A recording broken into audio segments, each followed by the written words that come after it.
Welcome to the channel, folks. Clunkers and Classics. Got my little helper here, Puppy, and we're going to change out a radiator and go over my 74 GTO here. This thing was a complete basket case when I bought it.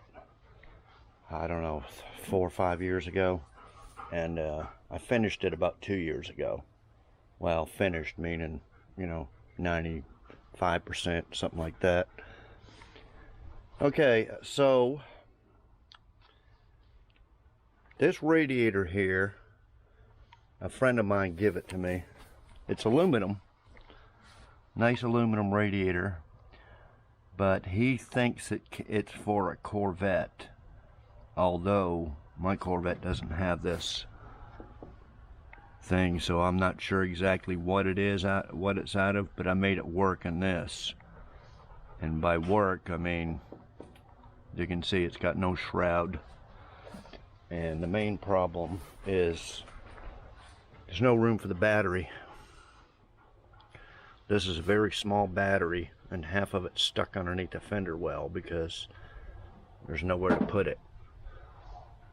So I just got a new radiator from Alloyworks, and it's supposed to fit, although it's supposed to fit a lot of cars. It's supposed to fit Chevelles and El Caminos and Novas, but this is a 74 GTO, which is based off the Ventura, but they're the same as a 68 to 74 Nova, say. No, Buick Apollo, Olds Omega, Pontiac Ventura, Chevy Nova, they're all the same. Okay, so, and of course these here I rigged up. I forget what I even got these off of, but they're not in the right spot. So after we put the radiator in, I'll have to round up the right top piece, shroud, and all that. But it does work, and it doesn't leak.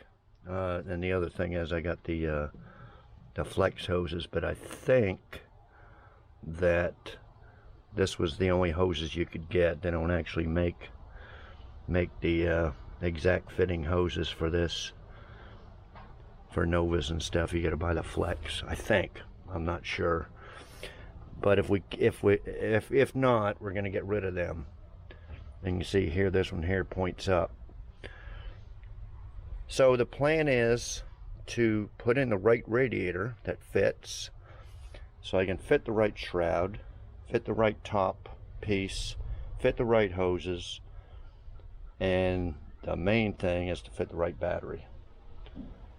Okay, so let's go check out the radiator. See this? I was afraid the hood wouldn't clear, but it barely does. Oh, so what we're going to use this radiator for is for the Nomad over here. If the radiator I just got fits in here perfect and everything. So I'll get the Nomad here for a minute. The Nomad is, I think it's a lot bigger just by looking at it. Of course, I'll get a new battery tray, and hopefully I can fit the battery in here and then have that big radiator in here, because there's nothing better than an all aluminum radiator. Okay, if it was my choice and I had the money, I'd put aluminum radiators in all my cars. My 69 Chevelle, I put a new radiator in it, but I didn't want to spend, a couple $100. So I got one of them plastic ends, one there. I think it was $67 or something off eBay. But I wouldn't trust it on a long trip. I'm sure the thing will crack or blow. But I just wanted to get the car together, and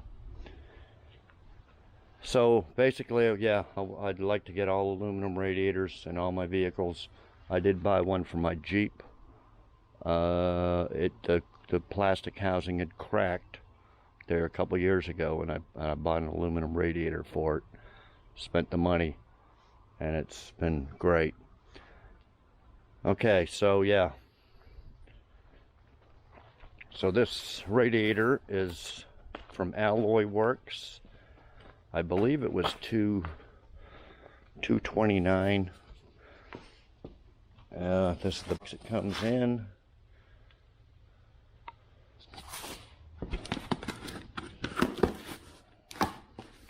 They want me to show it being opened up. This being opened up for the first time.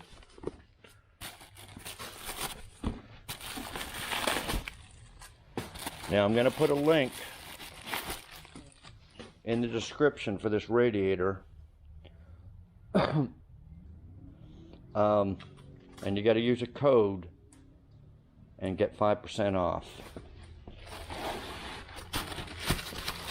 And the code will be written there because they could, I don't know, they said classics, clunkers and classics was too long, so they put clunker with an end symbol and classic instead of classics. So just make sure you put in the right one to get a discount.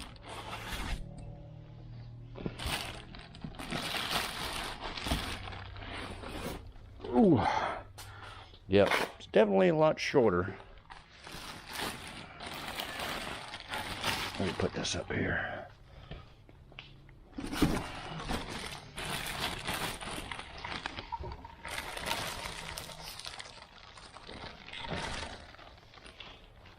Thought I had a razor blade. Okay.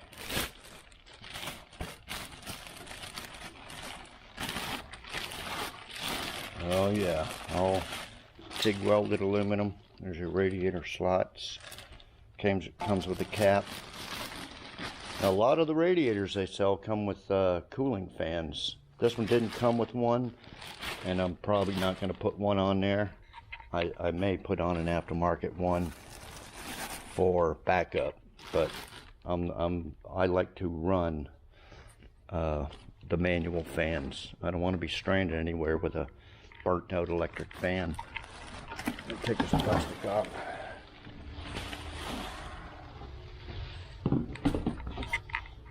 Okay, let's bring her over there and take a look.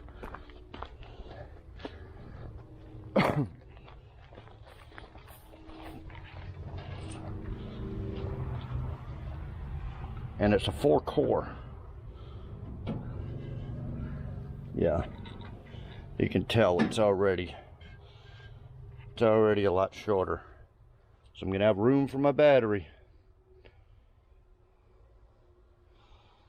Well, can you see that?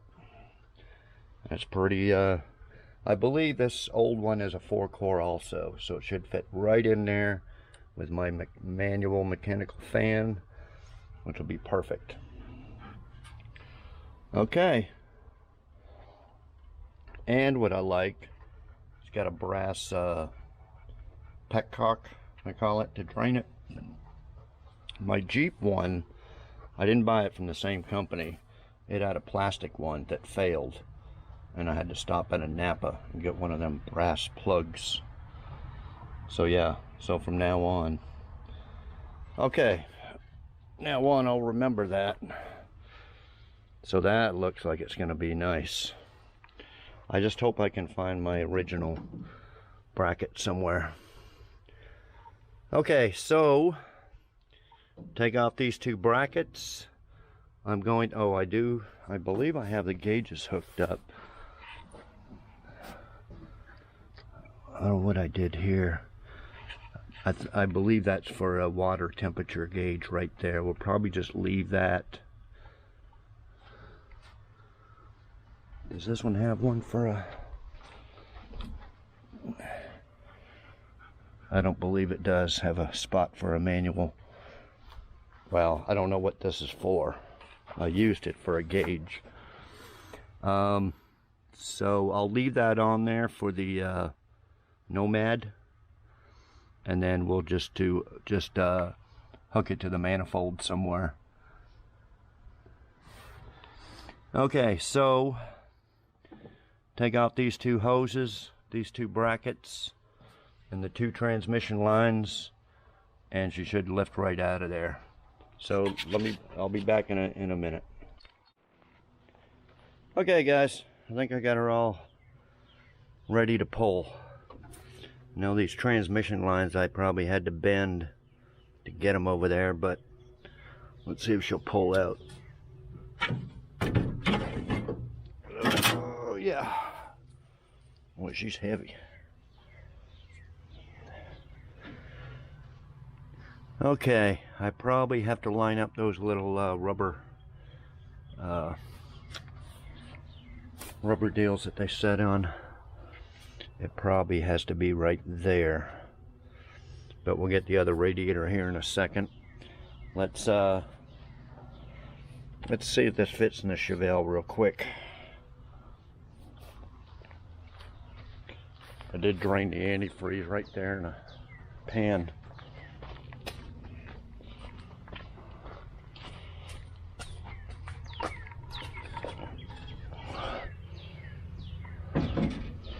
Oh yeah.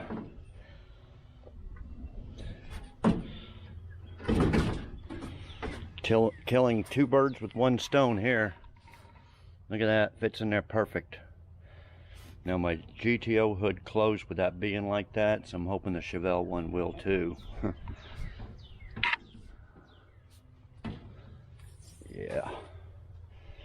And it looks like these holes there would line up. So yeah, we got room for the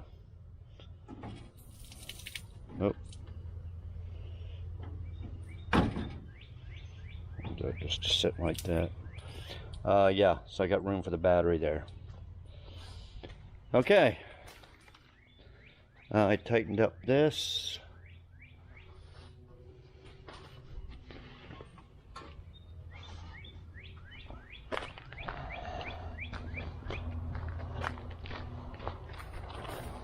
My little helper.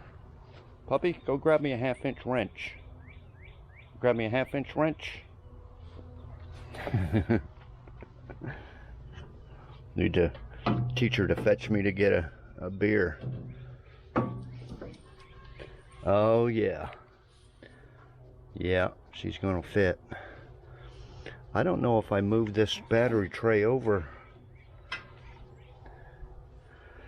But yeah, I'll have to bend these lines back to fit in there. Yeah, let me see if I got a... I know I got the... I can't even think of the name of it there. The little piece here. I know I got some for a 6-cylinder. I think the V8 ones are different. It may not be. Let me round up them, bend those transmission lines, and get this in there. And I haven't started this up in a couple months. We'll clean off the tools and pour a little gas, put some gas in the tank, a little gas down the carburetor, hook the booster to it, and we'll fire her up and get her out. There's Kitty there. Get her over here and I'll pressure wash it. And we'll go over a few things that I still need to do to this. I mean, it runs and drives and everything, just little stuff like the AC. I don't know if the AC even works. This engine here is out of a 70 Pontiac Bonneville. It's a 455, 370 factory horsepower. And it runs and drives and everything. I said it was a basket case, and I got it all together and painted and everything. But anyway, I'll be back in a little bit. Okay guys, I got it in there. Had 3 of these covers. I thought they were for 6 cylinders. This is the same size, except it's got a little thing to cover the fan. So I put that one on there because I don't think I need a shroud. Anyway, this hole here needs a nut on the bottom, but be a little bit tricky because the AC condenser is there. But I got those 2 on there for now. Plus I need to clean it up. Make sure you got the rubber grommets. They didn't fit perfect, and I had to cut a little bit of the metal out right there on each side. But make sure you got rubber grommets on the top and the bottom so nothing rubs. Okay, transmission lines I had to bend a little bit. But other than that, pretty simple job. Fits really good compared to what I had in there.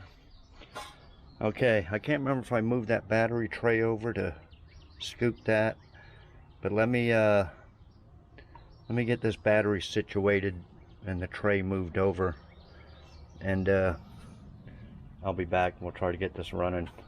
I'll probably reuse my old antifreeze. If you do that, strain it out real good. Use a paint strainer.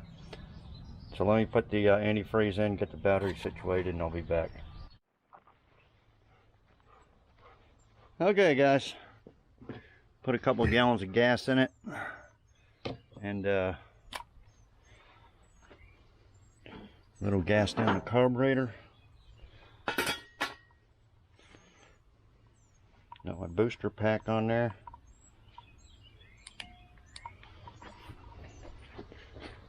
Oh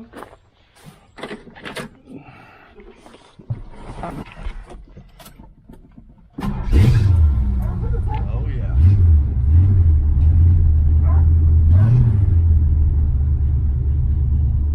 I forgot the windshield was cracked over there.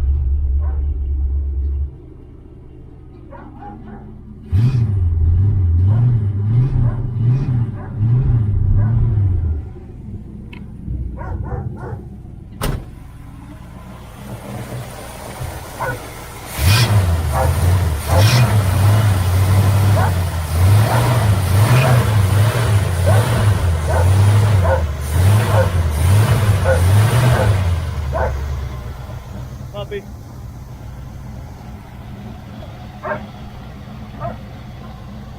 Yeah, how this isn't factory here. It's off another car. I think the factory one went under here.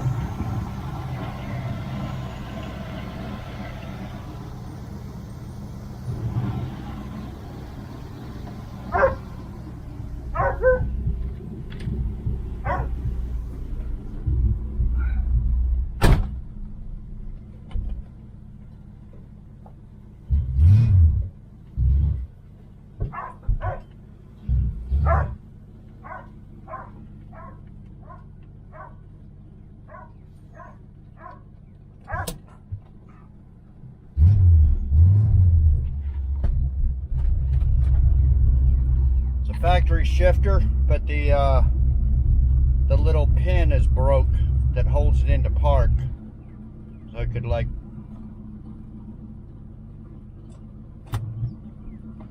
so you're supposed to pull this up to release the pin. That pin's broke. So I don't know if I can fix that or not, but it's a little dangerous if somebody else was to drive it. Well, there it is. I think I'll move my truck out of the way and we'll wash it up, go over a little bit what else I need to do to it. I mean, I was going to buy a rear seat cover for it. I still might. I should have at the time because it's probably price has gone up by now. Nobody makes any of these plastic pieces, so all them plastic pieces there at the back are all messed up. There's only one place that makes a one-piece headliner for $500, and I refuse to spend that much on a headliner. See all this plastic stuff? Nobody makes any of that.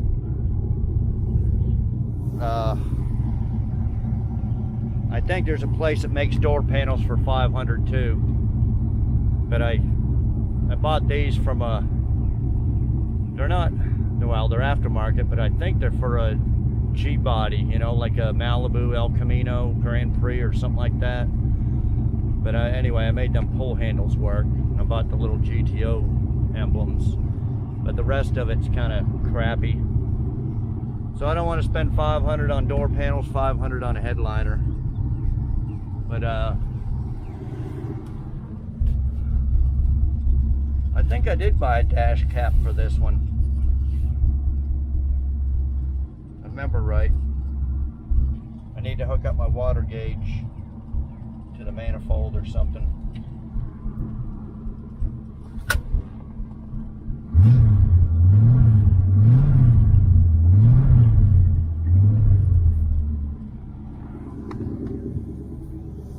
Oh, and my gas gauge doesn't work.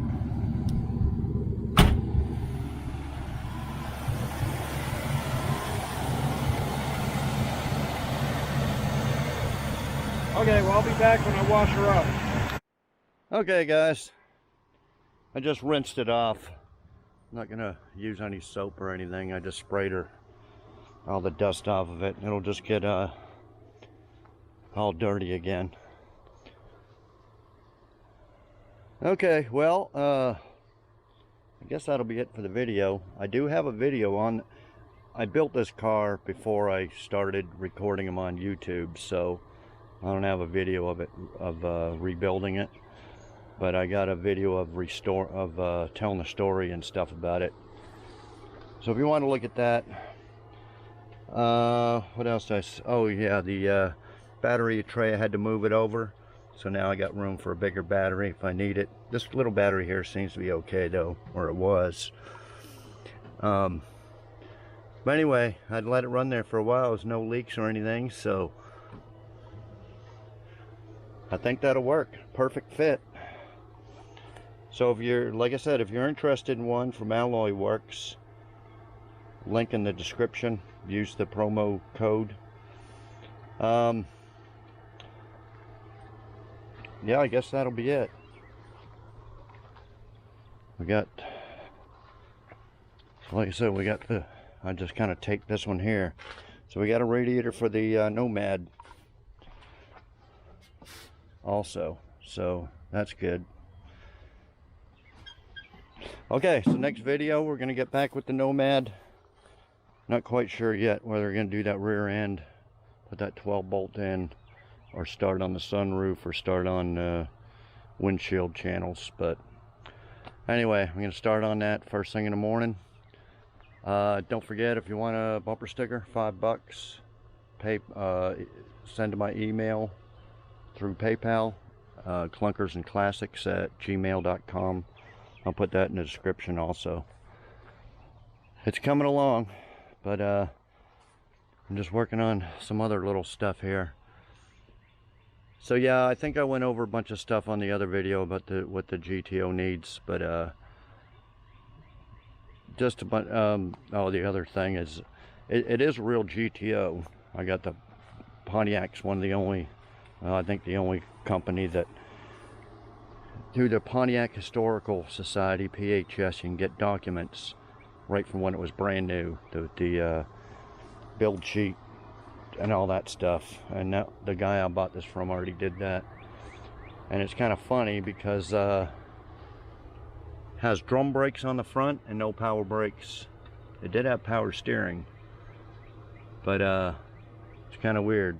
So I was just thinking of disc brakes. We're gonna do disc brakes on the Nomad also, but yeah, eventually I'd like to get, and it doesn't have a posi rear end.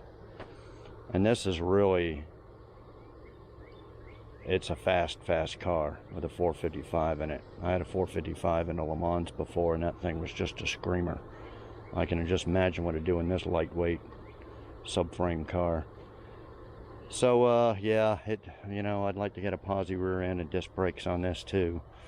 But anyway, this will be one of the cars featured on the channel. Eventually I'm in no rush, but you know, all these cars could use something. I mean, right now you could hop in it and drive it anywhere, but you know, just add-ons, modifications and stuff. Okay, so yeah, subscribe if you haven't, like, comment, share, all that stuff, and we'll see y'all next video. Thanks everybody for watching.